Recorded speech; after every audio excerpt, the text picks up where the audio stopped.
I'm Karina. I'm from rockfreaks.net, which is one of Denmark's biggest online web magazines, and we've been around for 20 years.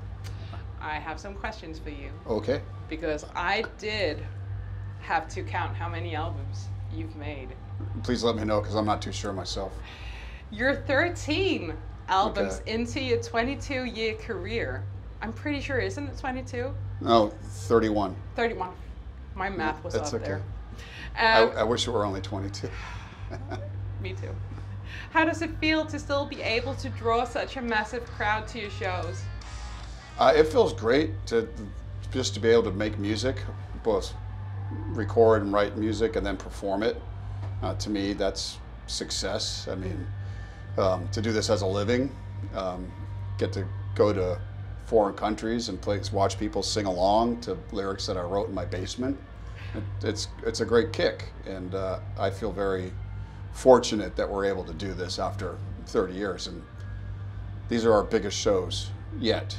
You know, it's kind of, a lot of times bands have their huge shows at the beginning and they get smaller and smaller. For us, it's kind of the opposite, and I'm all right with that. Yeah. I mean, I'm impressed. No, Stefan's impressed too. So you played Copenhell back in 2018. Yep, sounds right.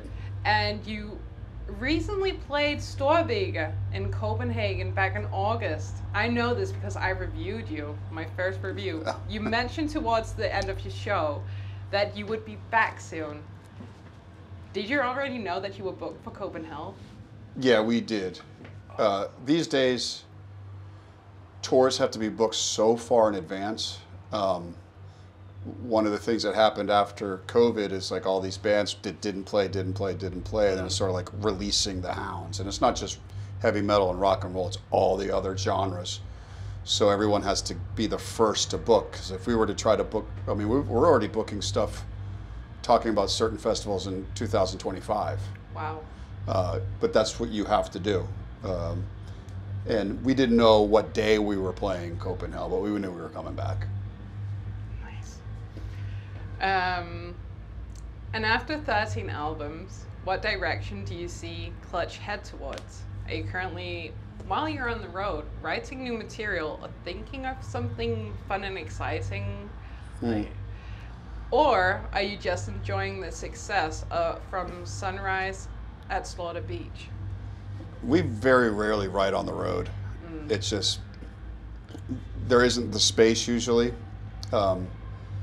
And also, it's when we're not performing, we want quiet. And sometimes that's the most important thing you can do to be creative, is step away.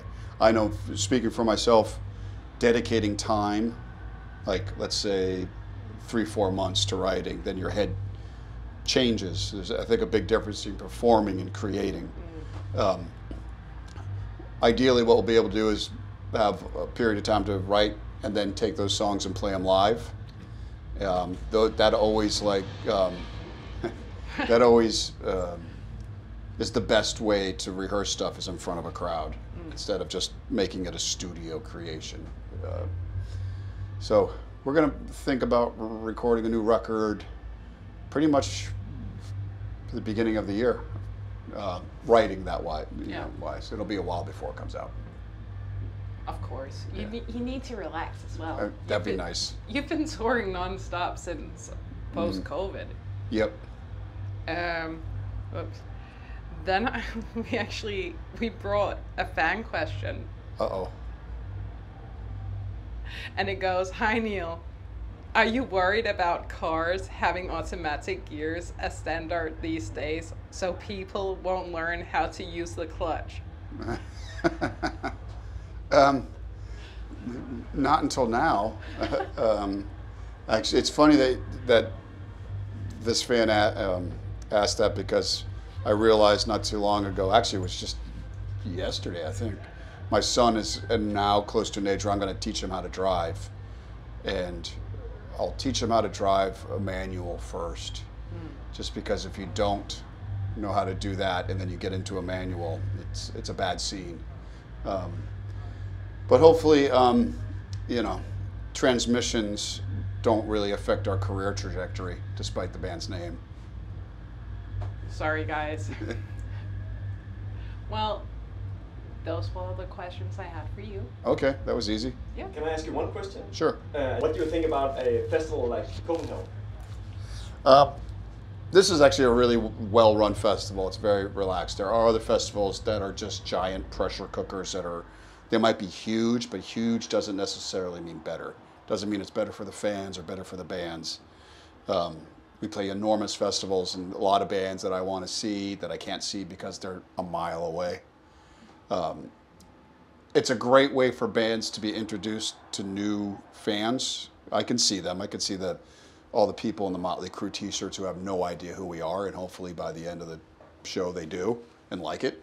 But then again, it's also nice to go to nightclubs and be able to play to your fans that know your catalog really well. It's a different energy. But you know, there's something to be said about both of them, I think.